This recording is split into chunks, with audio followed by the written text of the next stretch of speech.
Bonjour et bienvenue à FISPARL, ici à Place de la Cathédrale, au Festival international de slam poésie en Acadie, qui en est à sa 8e édition.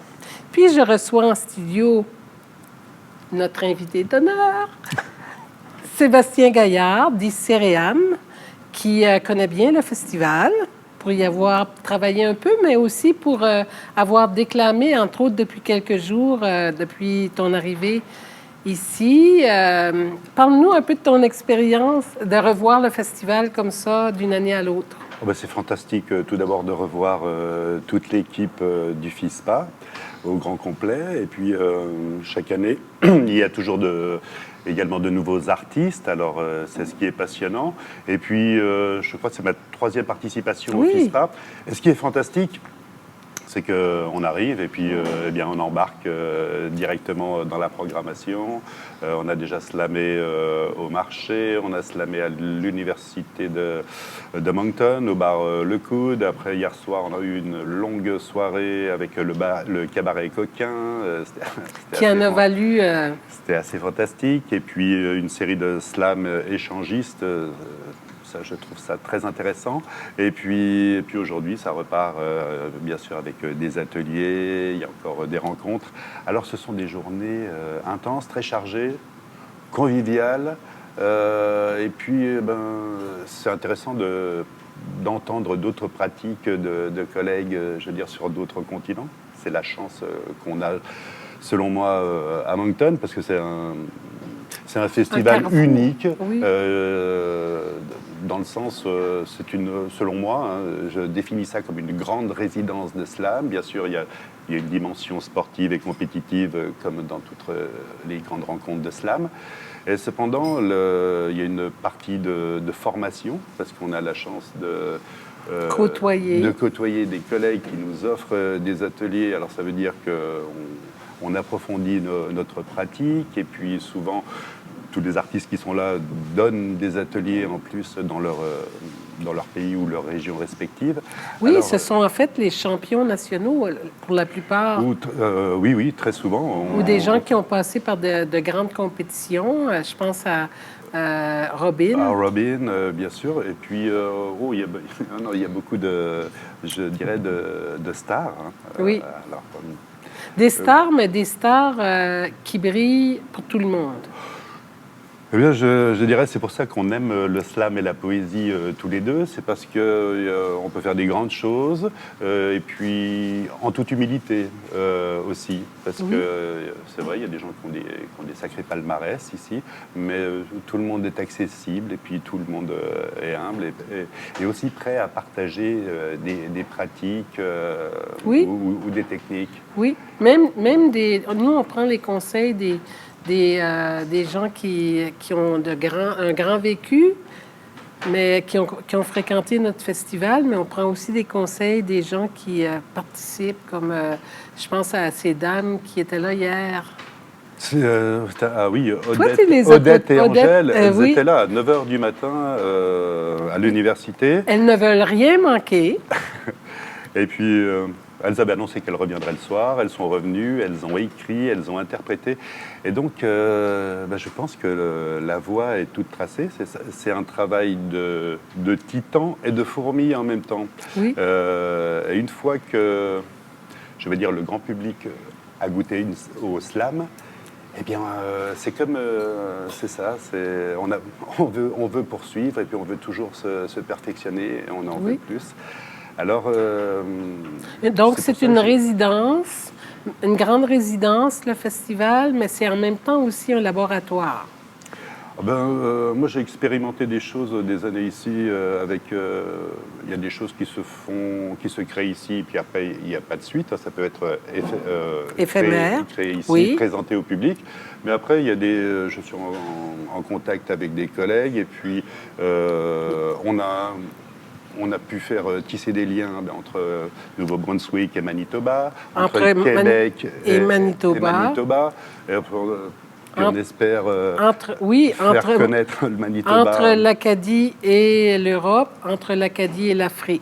Alors, comme je connais ton art, ta façon de déclamer et tout, je t'invite à nous proposer texte. Merci beaucoup. Je regarde où Je sais vers que tu toi, sais là. où regarder. Oui, ce serait amusant. C'est un slam mitraillette. Au début, Ah non, ben tu me regardes de pas alors. Il y a les douilles qui vont partir. Alors, merci de m'offrir la parole. La rue m'emmène, mon pas m'entraîne, l'air me promène comme un akène. J'expire la laine. Je suis le phénomène sur mon antenne qui se démène à travers les problèmes blêmes et les théorèmes ternes du 21e et qui m'inspire ce poème. Ouais.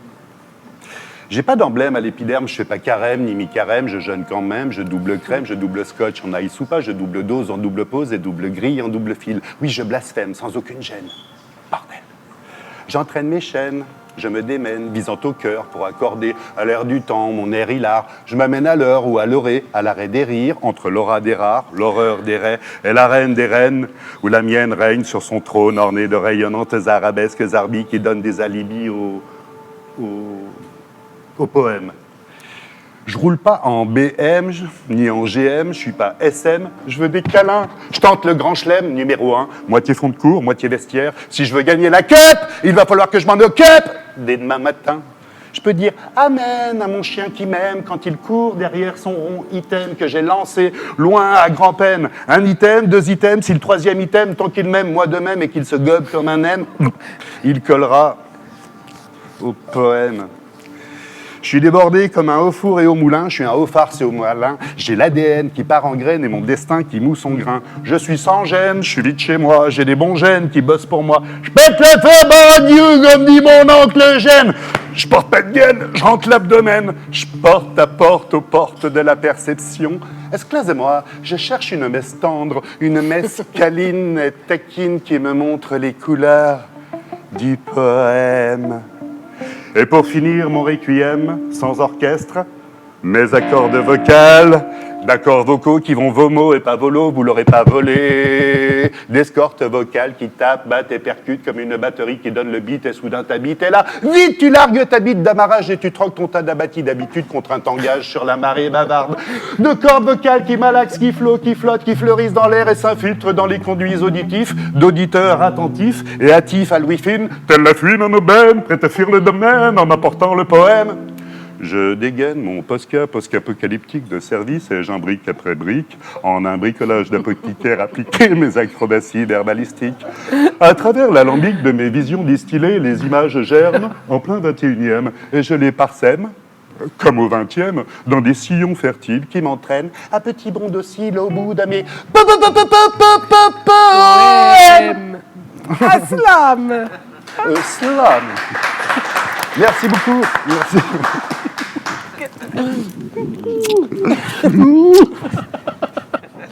Excusez-moi. I love this man.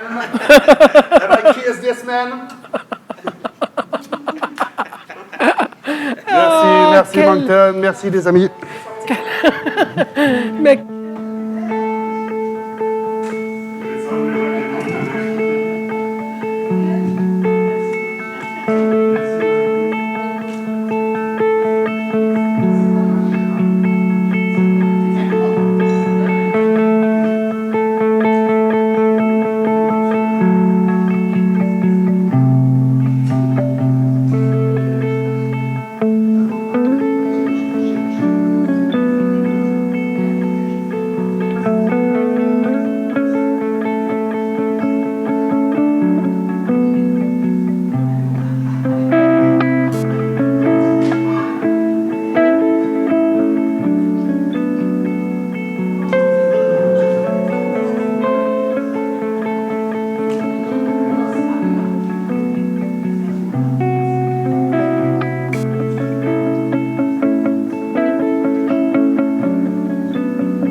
Le mot du jour. alors, on est de retour sur le plateau en compagnie de Thierry Auxerre, qui est président de la Caravane des 10 mots, dont le Conseil provincial des sociétés culturelles fait partie.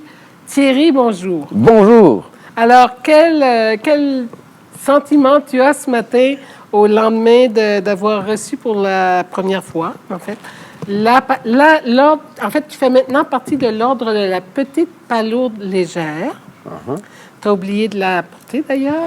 Non, je n'ai pas osé la mettre parce qu'avec le Oui. film, je ne savais pas si ça allait tenir. Mais écoute, hier, cette remise a été exceptionnelle. Je le dis parce qu'il y a cette sincérité, cet accueil que j'ai eu depuis que je suis arrivé. On sent cet enthousiasme. Et quand tu m'as remis cette petite palourde, comme tu le dis, c'est un honneur parce que vraiment, chaque fois qu'en tant que président de la Caravane des 10 mots, je me sens toujours effectivement accueilli à la tête de cette organisation. Mais dans ces moments-là, je me sens vraiment porteur de toute cette énergie, de toutes ces équipes, de tous ces territoires dans le monde. D'ailleurs, Marwa d'Égypte était présente hier et donc du coup, comme je lui ai dit, c'est un peu aussi toi qui la reçois, mais pour autant, c'est une caravanière, enfin, Oui. une responsable de caravane qui la remet à tous ces caravaniers. Donc, Oui. il y a... Oui, elle la reçoit par ricochet, si C'est on ça, peut dire. exactement. Et je pense que c'est important de montrer aussi que cette communauté des caravaniers a donné des naissances à des projets multiples, dont ce festival. Et hier, ce fut une journée quand même incroyable.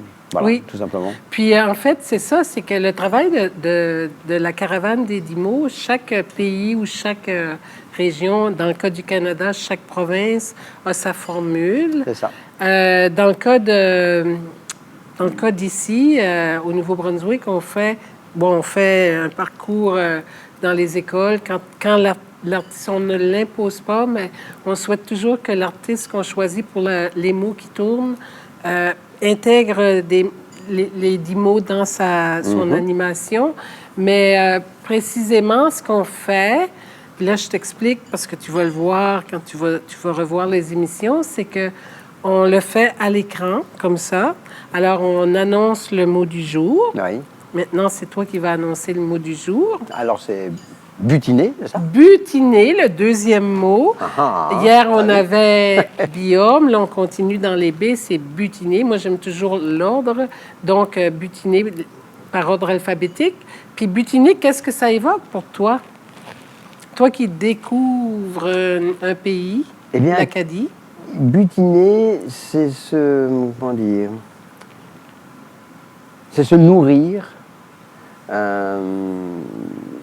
et en même temps comment dire, apprendre et transporter toute cette diversité que j'ai pu découvrir de par le monde.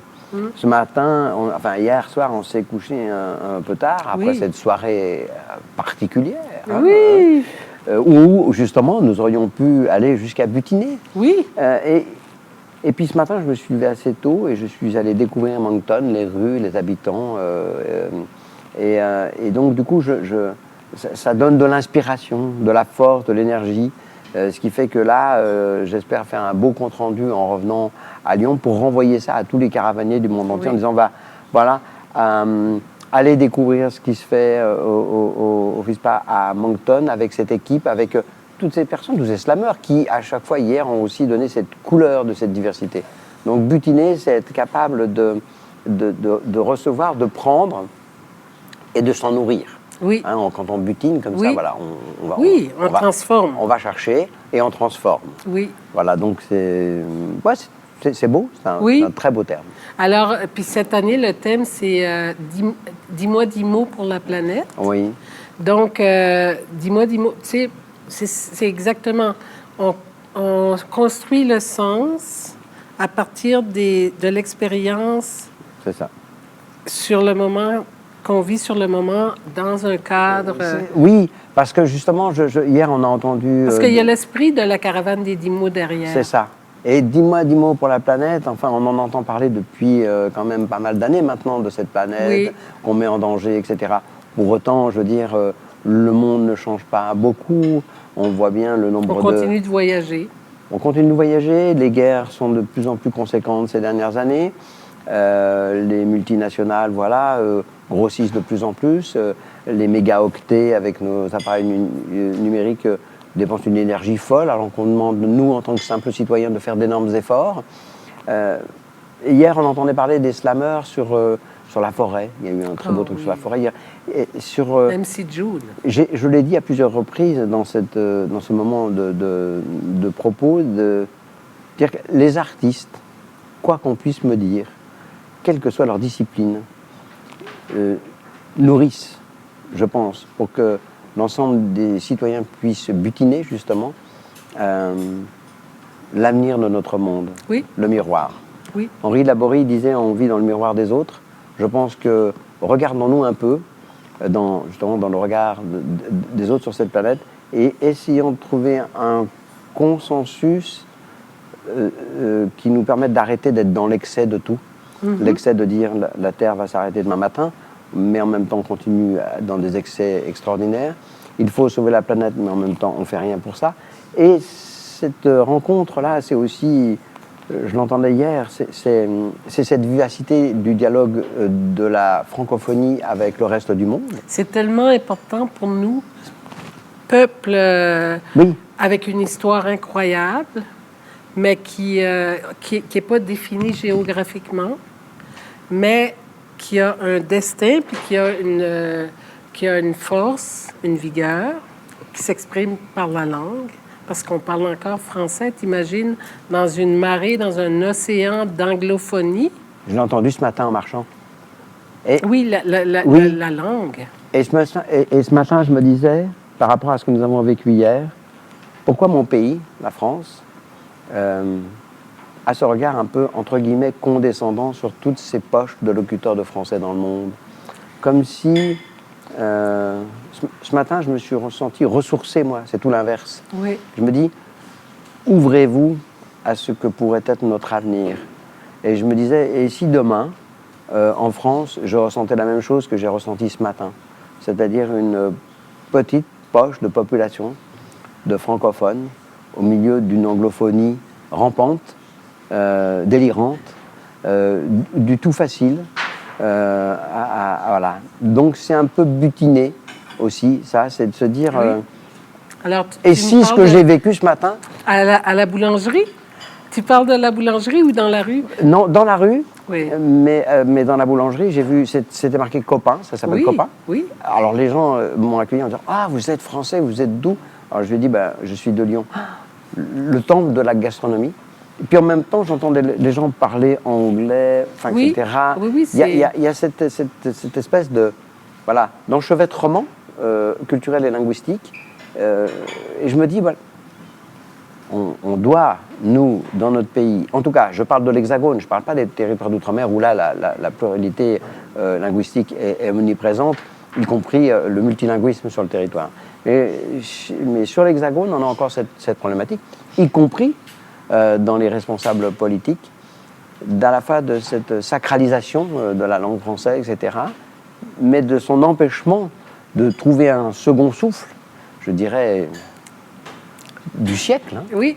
Parce que voilà, il faut aller vite maintenant, c'est quoi qu'il en soit, il faut y aller. Et on ne peut pas vivre sur le passé, c'est pas possible. On doit aussi construire notre avenir. Exactement. Ici, je le ressens. Oui. Nous, on est... Quand je dis c'est notre destinée, c'est-à-dire que je crois qu'on est là pour...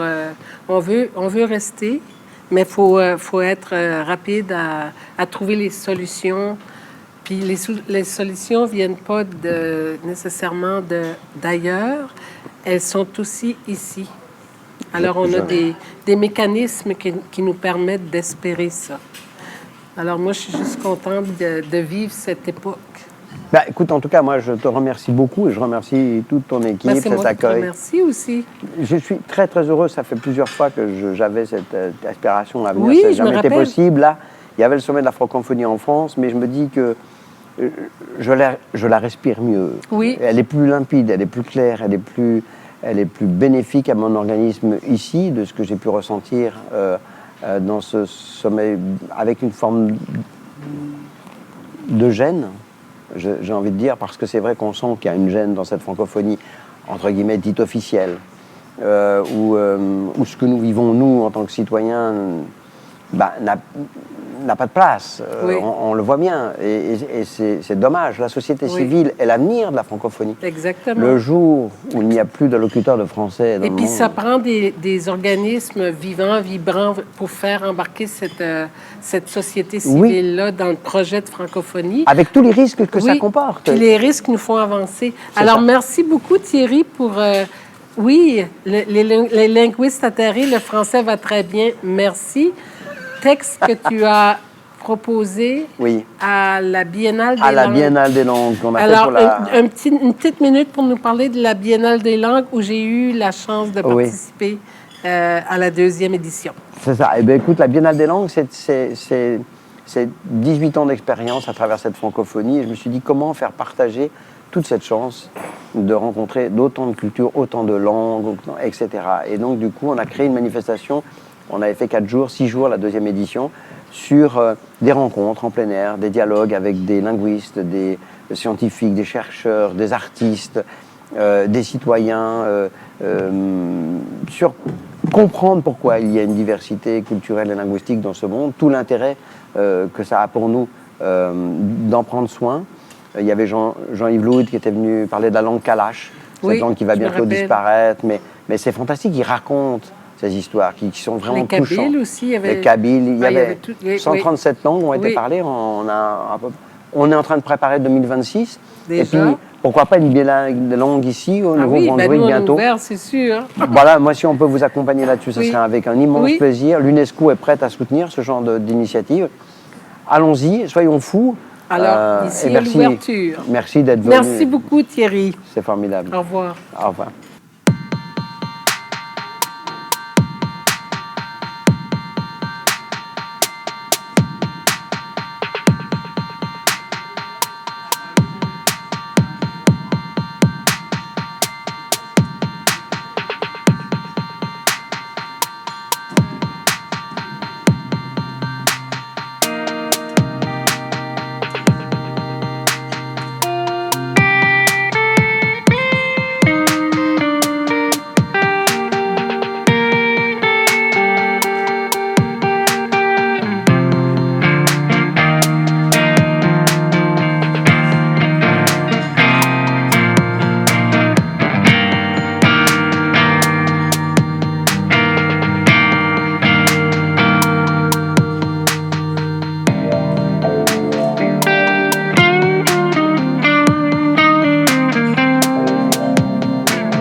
Alors, quelle merveille cette caravane des 10 mots qui nous amène, qui nous transporte de par le monde, mais des fois, c'est pas si loin. Alors, on est rendu dans la région outaouaise en compagnie de Claudia Lahaye, qui est récipiendaire du prix Champlain, remis par un de nos partenaires, qui est le Festival Fry. Alors, merci d'avoir accepté l'invitation, Claudia. Merci de m'avoir invitée. Oui, puis en fait, c'est un grand honneur aussi que tu nous fais d'être là, puis de te laisser corrompre. Non, mais en fait, c'est de te laisser embarquer dans ce grand bateau qui navigue sur une mer parfois houleuse, qui est le Festival international de slam poésie en Acadie. Mouvement que tu découvres. Oui. Complètement. C'est ça. Bien, moi, j'ai écrit un roman pour adolescents. Et puis, comme je suis travailleuse sociale, c'était sur des problématiques que les jeunes vivaient, comme le racisme, l'identité de genre, maladie mentale.